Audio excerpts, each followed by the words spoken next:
સવાલની સાથે કરવો છે કે શું કાયદાથી ડોક્ટર્સનો ઇલાજ થશે? જૂનાગઢમાં 2 વર્ષ પહેલા હેલ્થ પ્લસ નામની એક ખાનગી હોસ્પિટલ કે જેમાં એક જ સપ્તાહમાં 3 પ્રસૂતાના મોત નીપજ્યા. પરિવારે આક્ષેપ કર્યો કે સિઝેરિયન ડિલિવરીમાં ડોક્ટરની બેદરકારીના કારણે આ મોત નીપજ્યા છે. આ મામલે ફરિયાદ નોંધાઈ, કમિટીની રચના કરવામાં આવી અને 2 વર્ષ બાદ પરિવારને ન્યાય મળ્યો છે. 2023માં પીએમજેવાય યોજના હેઠળ 5 થી 6 સગર્ભા મહિલાઓને હેલ્થ પ્લસ હોસ્પિટલમાં દાખલ કરવામાં આવી હતી. પ્રસૂતાઓની સારવાર દરમિયાન ડોક્ટરની બેદરકારી અને જેના કારણે મહિલાઓના જીવ ગયા હતા. તો અન્ય મહિલાઓની કિડની ફેલ થઈ જતા ડાયાલિસિસની સારવાર તેઓ લઈ રહ્યા છે. જોકે મૃતક મહિલામાંથી એક મહિલાના પતિએ ફરિયાદ નોંધાવતા તપાસ શરૂ કરવામાં આવી. કમિટીની રિપોર્ટ અને એ રિપોર્ટમાં હોસ્પિટલની બેદરકારી સામે આવી. આરોપીઓની ધરપકડ કરવામાં આવી છે. એટલું જ નહીં, કોર્ટના આદેશથી આરોપીને જેલ હવાલે કરી દેવામાં આવ્યા. આ કેસમાં 11 ડોક્ટર્સની પેનલે તપાસ કરી અને તપાસ કરતા હોસ્પિટલમાં ઇન્ફેક્શન કંટ્રોલ પ્રોટોકોલ અને ટ્રીટમેન્ટ પ્રોટોકોલનું પાલન ન થતું હોવાનો ખુલાસો થયો. 2 વર્ષ પછી હેલ્થ પ્લસ હોસ્પિટલના સંચાલકોને સકંજામાં લેવાયા છે, પરંતુ એની સામે સવાલ એ થયો છે કે 2 થી 3 સગર્ભાના જીવ ગયા છે. હોસ્પિટલના સંચાલકો સલીમ બારેજિયા અને જુનેદ પલ્લા અને સોહિલની ધરપકડ કરાઈ છે. આ તપાસ કમિટીના રિપોર્ટના આધારે સંચાલકો સામે કાર્યવાહી કરવામાં આવી છે. ત્યારે એક સવાલની સાથે આ મહામંથનનો બીજો મુદ્દો કરવો છે કે કાયદાથી ડોક્ટર્સનો ઇલાજ.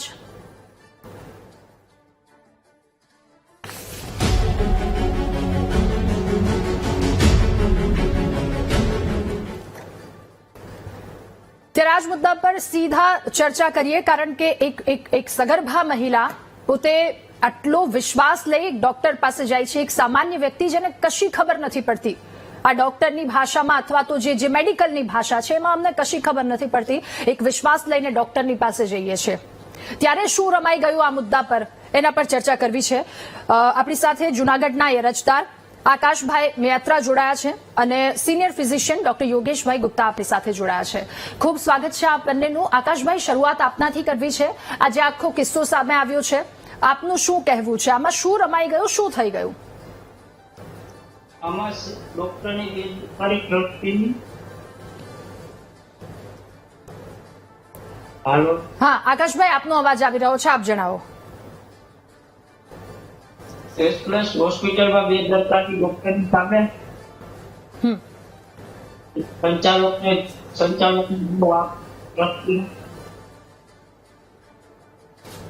આકાશભાઈ હોસ્પિટલ ગયા હતા સંચાલકો ડોક્ટર્સની સાથે, જે તે સમયે શું વાતચીત થઈ? એમાં એવું છે તો અમે અહીંયા ગયા હતા ડોક્ટર પાસે, તો ડોક્ટર અમને જવાબ જ કઈ ના દીધો. હા, એટલે તમે અહીંથી જવા દે કે અમારે કઈ વાત નથી. ઓકે, આપના પરિવારનું કોઈ હેલ્થ પ્લસમાં? મારા વાઇફ હિરલબેન આપે છે. ઓકે, ઠીક છે. યોગેશ સર, હવે આપની પાસે આ આખો કિસ્સો સામે આવ્યો છે. જો કે ધરપકડ તો થઈ ગઈ, પરંતુ પરિવારો પીખાઈ ગયા છે. સર, આમાં શું રમાઈ ગયું, એ શું થઈ ગયું? કારણ કે એક સામાન્ય વ્યક્તિ તરીકે અમે ડોક્ટરને સર્વસ્વ માનતા હોઈએ છીએ. અમને નથી ખબર પડતી, તમે જુઓ અને આમાં તમે આગળ વધો. પણ આમાં શું થઈ ગયું કે આખો કેસ આવી રીતે સામે આવી ગયો?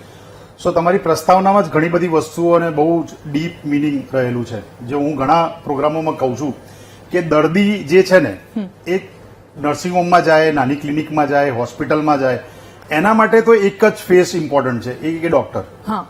એ હોસ્પિટલની અંદર શું પ્રોટોકોલ છે, શું ગાઈડલાઈન છે, ઇન્ફેક્શન કંટ્રોલ ને ક્વોલિટી કેર ને આ બધું, એના માટે તો એક જ ફેસ કે આ બધું ધ્યાન રાખનારો તો આ ભાઈ છે, હું એના જોડે જઉં છું અને હું હેમખેમ પાછો આવી જઈશ.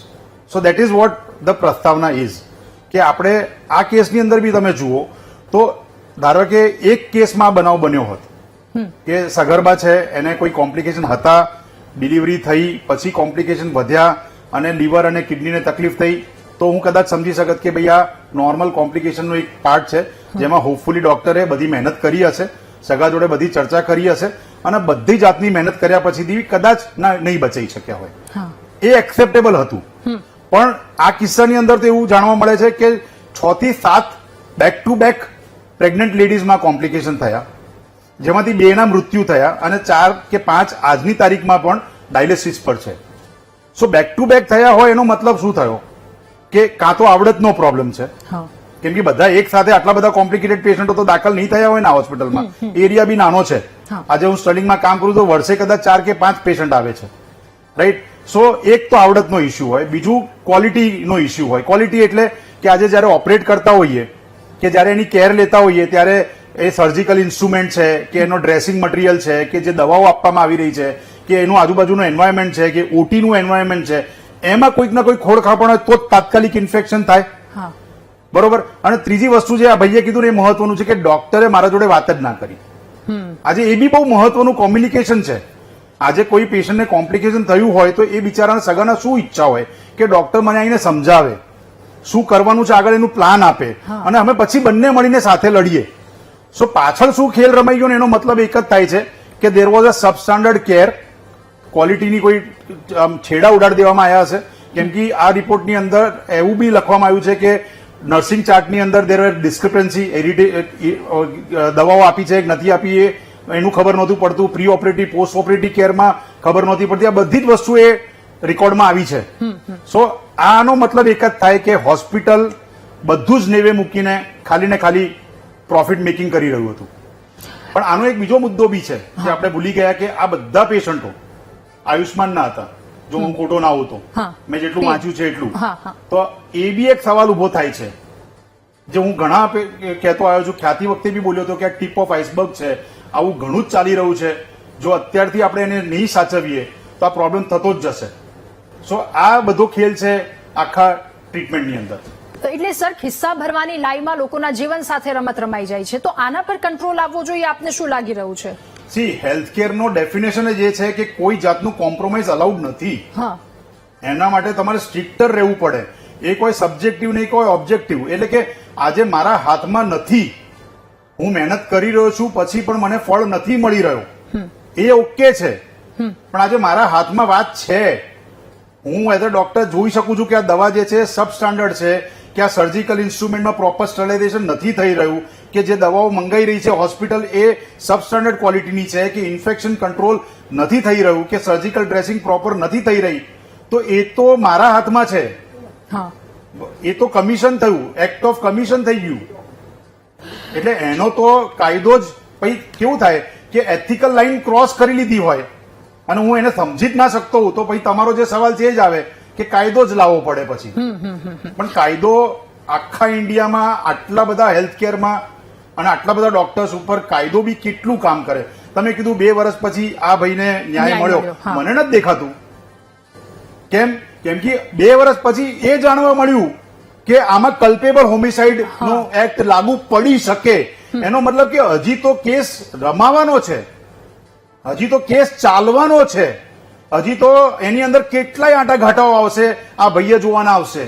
તો એને ક્યાંથી ન્યાય મળ્યો? આકાશભાઈ, તમારી પાસેથી એ જાણવું છે, આ 2 વર્ષમાં કેટલા ધક્કા ખાધા છે? એ ડોક્ટર્સની સાથે વાતચીત કરી તો એનો શું એનો સ્વભાવ હતો? આપની સાથે કેવી રીતે વાતચીત કરતા હતા અને શું લાગી રહ્યું છે કે ન્યાય પૂરેપૂરો મળી ગયો છે અથવા તો એ દિશામાં આપ આગળ વધી રહ્યા છો? ન્યાય તો થતા જવાબ. આકાશભાઈ, કેટલો તમે ગાવા કે અમે અહીંયા જ્યાં ડોક્ટર અમને કઈ જવાબ જ ના આપે કે અમારો કોઈ વાક નીકળી જશે. ઓકે સર, આકાશભાઈ સાથે વાતચીત થઈ. પ્રોબ્લેમ સર અહીંયા છે, હવે એક સામાન્ય વ્યક્તિ તરીકે હું ડોક્ટર પાસે જાઉં છું, ઓટીમાં તો કોઈ આવવા નથી દેવાના, કોઈને પરમિશન નથી. હવે જો મને ખાલી એટલી ખબર પડે કે સાધન કટાયેલા છે કે નથી કટાયેલા, એમાં જે હાઇજીનને લઈને વાત હોય એમાં એટલી બધી ઊંડાણથી અમને ખબર ન પડે, તો એક સામાન્ય વ્યક્તિને શું ખબર પડી શકે કે આમાં ડોક્ટર શું કરી રહ્યા છે શું નહીં? જો એને બહુ જ એકદમ સિમ્પલ ભાષામાં આ વાતને સમજવી હોય, એક પ્રેગ્નન્ટ લેડી જાય છે તો એને શું ધ્યાન રાખવું જોઈએ? બેન, એક તો વસ્તુ એ છે કે તમે જે કીધું ને એ જ મૂળ છે કે પેશન્ટને આમાં ધ્યાન શું રાખી શકે. એ બિચારો ખાલી એક જ વસ્તુ કરી શકે કે એ સેકન્ડ ઓપિનિયન લે, એ આખી હિસ્ટ્રી ચકાસે કે હોસ્પિટલમાં કેવું વાતાવરણ છે, એ હોસ્પિટલ ના કોઈ પાસ્ટના કોઈ એવા ક્વેરીઝ કે એવા કોઈ કોન્ટ્રોવર્સીસ છે કે નહીં. ત્યાં રહેલા પેશન્ટોનો તો એ કોઈ ઇન્ટરવ્યુ લેવા જવાનો નથી કે ભાઈ તને અહીંયા ટ્રીટમેન્ટ કેવી મળી, તે ઓટી કરાયું તો તને સાફ સુફી મળી કે ના મળી.